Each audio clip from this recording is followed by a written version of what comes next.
Olá, meu nome é Renata, eu sou uma das fundadoras do Comunicateia e mãe do Davi, usuário de comunicação aumentativa e alternativa. Como vocês sabem, o Comunicateia, a Abapraxia, a Isaac Brasil e a Associação Endmel Brasil formaram um grupo e um projeto chamado Projeto Comunicação, com o objetivo de difundir informações sobre comunicação aumentativa e alternativa no Brasil.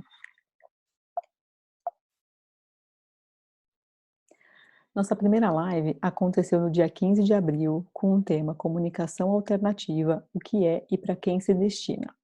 Se você não conseguiu assistir a live, você pode assisti-la em um dos nossos canais do YouTube, do Comunicateia ou da Abapraxia. Mas afinal, o que é comunicação aumentativa e alternativa? A ideia desse vídeo é falar um pouco mais do que foi conversado na live. Então, se você não assistiu a live, corre lá e assiste e depois volta aqui para assistir este vídeo, tá bom? Eu vou fechar o meu vídeo para que vocês possam ter acesso a toda a tela.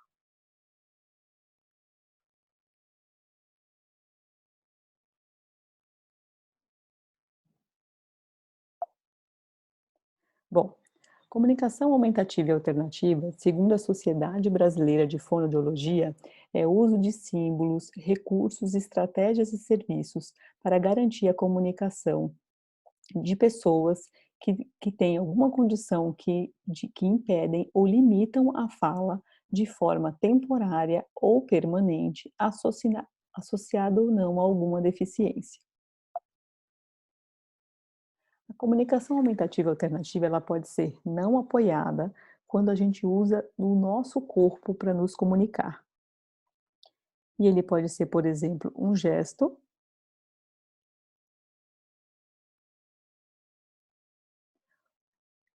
um outro exemplo, sinais de libras, expressão facial e linguagem corporal.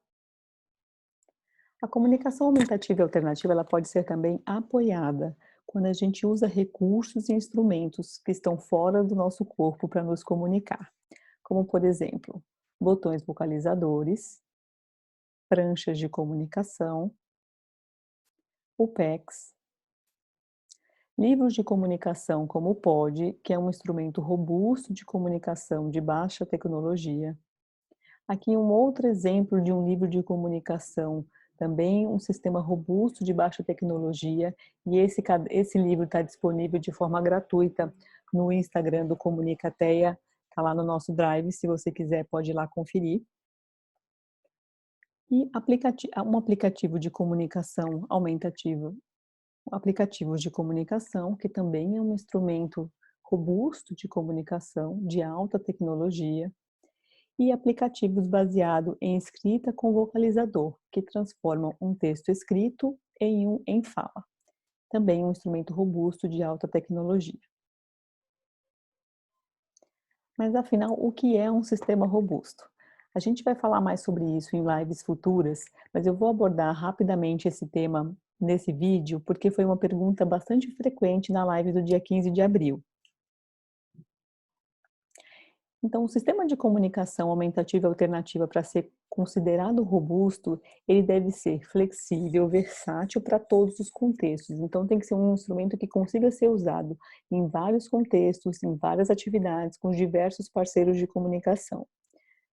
Ou seja, com pai, mãe, tio, vô, amigos de escola. Ele tem que ter pelo menos 100 palavras, e ele tem que permitir que a pessoa utilize para as mais diversas funções pragmáticas de comunicação, ou seja, para as mais diversas funções comunicativas. Que funções são essas? Então, para que a gente usa para que a gente se comunica, né? Então, a gente se comunica para fazer pedido, para recusar, para fazer um comentário, para nomear, para fazer uma pergunta, para cumprimentar. Então, o instrumento de comunicação aumentativa e alternativa para ser considerado robusto, ele tem que permitir as mais diversas funções comunicativas.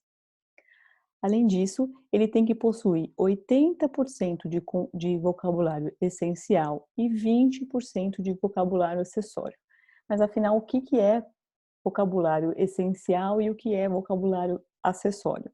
Vocabulário essencial é aquele usado de forma mais frequente na nossa língua. Então, são aquelas palavras que a gente usa em diversas situações, como por exemplo, eu, como por exemplo, ajuda, são palavras que podem ser usadas em diversas situações, eh, e são usadas de forma frequente na nossa língua.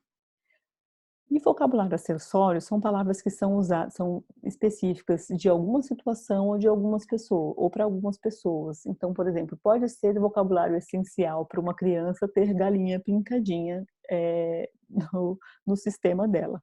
Para um adulto, é um vocabulário completamente, desnecessário. Então, por isso que se chama vocabulário acessório.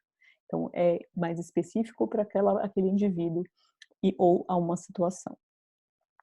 Então, um sistema ele é considerado robusto se ele tem letras individuais, então que ele tem o alfabeto, hã, ele tem o vocabulário essencial, que são aquelas palavras mais frequentemente usadas na língua, o vocabulário estendido ou acessório, que são aquelas palavras que são mais específicas para situações ou aquele indivíduo, e frases sociais. Como eu falei, a gente vai abordar mais sobre esse tema em lives futuras, então continue nos acompanhando nas lives para conhecer um pouco mais sobre o sistema robusto. Agora vamos para a segunda pergunta que também foi abordada na live. A quem se destina a comunicação aumentativa e alternativa? Para falar sobre isso, eu queria começar conversando um pouquinho com vocês sobre os marcos do desenvolvimento e a média. Marco do desenvolvimento é o que 90% das crianças são capazes de fazer em uma determinada idade. E a média é o que 50% das crianças são capazes de fazer em uma determinada idade. Então vamos ver esse marco dos 24 meses, dos 2 anos de idade. Então aos 2 anos de idade, aos 24 meses, 90% das crianças falam pelo menos 50 palavras. E, em média, aos 2 anos de idade, 50% das crianças falam de 200 a 300 palavras. Então é importantíssimo a gente conhecer quais são os marcos do desenvolvimento, o que é esperado para os nossos filhos em cada faixa etária, para a gente entender quando a gente percebe que eles não cumpriram o marco e nem a média da idade.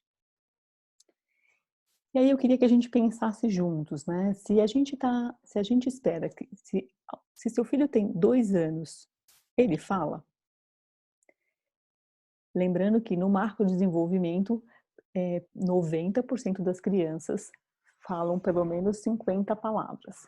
Então se seu filho chegou aos 2 anos e ele não fala, ele pode se beneficiar de comunicação aumentativa e alternativa. Seu filho tem 2 anos, ele fala? Sim, ele fala. Mas ele fala em todos os lugares? Ele fala com todas as pessoas e em todas as situações? Se sim, excelente. Se não, ele também pode se beneficiar de comunicação aumentativa e alternativa. E é muito comum pais de crianças que são o que era dito como minimamente verbais, né, aquelas crianças que falam, mas falam poucas palavras, terem dúvidas se faz sentido introduzir ou não comunicação aumentativa e alternativa para os seus filhos. E aí eu trouxe um instrumento para apresentar para vocês, que é um que chama teste de efetividade de comunicação. Esse teste é bem interessante. Se vocês digitarem no Google esse nome, teste de efetividade de comunicação, uma das primeiras coisas que aparecem é um PDF deste instrumento, eh, em que vão sendo feitas diversas perguntas. E se você responder de 5 ou mais vezes sim, para essas perguntas, o paciente, né, seu filho, ele é um candidato à comunicação aumentativa e alternativa. E aí a gente usou esse teste, acho que é importante a gente compartilhar isso com vocês. Quando a gente começou o Comunicateia, a gente aplicou esse teste junto com a equipe do Teams, que é o grupo da Unifesp que atende crianças autistas, e a gente aplicou esse questionário em mais de 565 famílias, em que 43% delas relatavam que entendiam que seus filhos eram não verbais. E quando a gente aplicou o teste de efetividade de comunicação, quase 96% delas, 95,9, responderam mais de 5 vezes sim às perguntas do teste. Então, sugerindo que esse N é candidato a receber algum tipo de comunicação aumentativa e alternativa. E quando a gente via quantos que usavam, era em torno de 36% e um número muito menor usava sistema robusto, né. E por que que a gente traz, essa provocação, né, e esses números trouxeram realmente chamaram muito nossa atenção, e foi quando a gente realmente decidiu montar o grupo e criar um Instagram para difundir informações sobre comunicação aumentativa e alternativa, para que mais pessoas tivessem acesso e informação sobre o tema. Eu não estou aqui para dizer que, eu respondi mais de 5 sims no teste de efetividade de comunicação, não estou aqui dizendo qual instrumento seu filho tem indicação, ou como que vai ser a via qual que vai ser a estratégia de ensino para ele, para fomentar essa comunicação, mas se a gente não introduz, nem não dá a essas crianças, a essas pessoas com necessidades complexas de comunicação, uma forma de se comunicar, elas vão se comunicar através de comportamento. E eu digo isso com porque isso aconteceu, aqui em casa, quando a gente decidiu introduzir um instrumento de comunicação aumentativa e alternativa, foi porque o meu filho Davi, que sempre foi uma criança muito tranquila do ponto de vista comportamental, começou a nos morder em situações que claramente ele tentava comunicar algo a gente não entendia.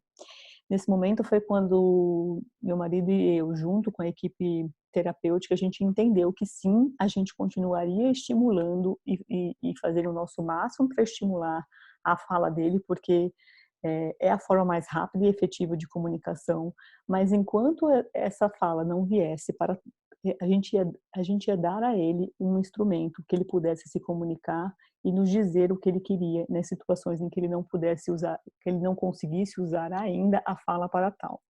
E foi quando a gente começou a usar a comunicação aumentativa e alternativa aqui em casa, e cada vez mais, ao conseguir comunicar o que ele queria, a comunicação verbal, a fala houve um aumento da comunicação verbal, porque ele começou a ser mais efetivo na fala. Então a comunicação começou a acontecer de forma mais efetiva com a comunicação aumentativa e alternativa, e o interesse em se comunicar aumentou ainda mais.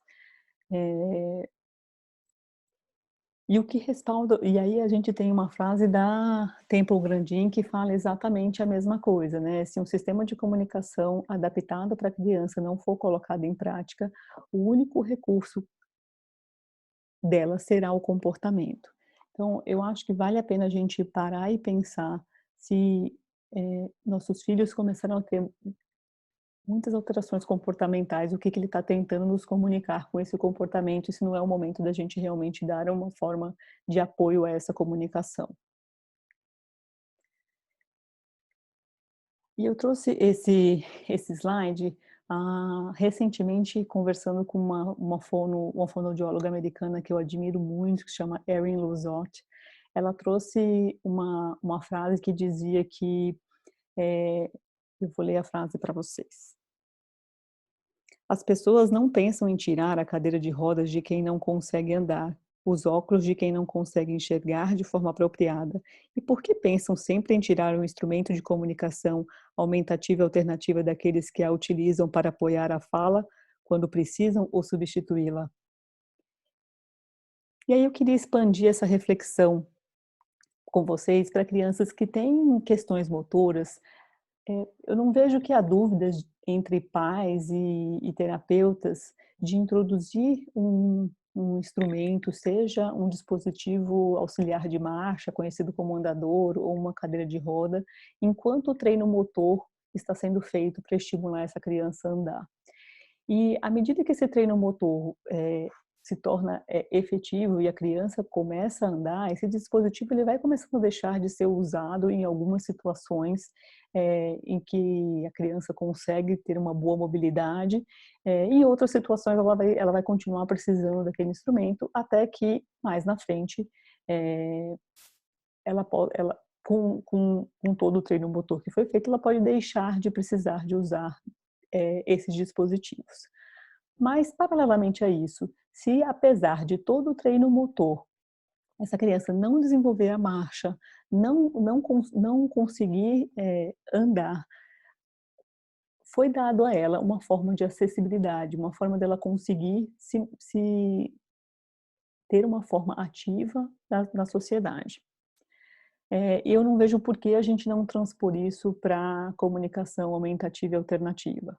Por que não dar um instrumento que dê suporte à comunicação enquanto se trabalha a fala, para que essa criança ou essa pessoa com necessidade complexa de comunicação possa se comunicar enquanto essa fala não vem. E se essa fala vier lá na frente, ótimo, aquele instrumento foi essencial para permitir que aquela pessoa se comunicasse durante o processo. Mas se a fala não vier lá na frente, essa pessoa tem um instrumento para se comunicar e se manter ativo, ter sua voz ativa na nossa sociedade. Então vamos pensar sobre isso, porque nunca é tarde demais para iniciar comunicação aumentativa e alternativa e retomando a pergunta, a quem se destina a comunicação aumentativa e alternativa? A todos aqueles que não conseguem ou ainda não conseguem se apoiar na fala para comunicar tudo o que querem, com quem querem e quando querem.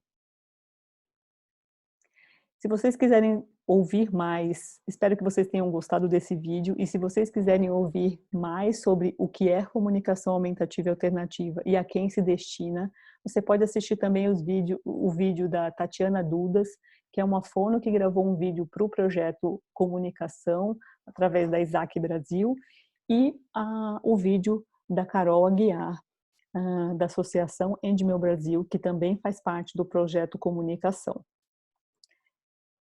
Espero que vocês continuem nos seguindo e acompanhando nossas lives. A nossa próxima live vai ser dia 25 de maio, com o tema Mitos da Comunicação Aumentativa e Alternativa. Vocês não podem perder. Esperamos vocês lá.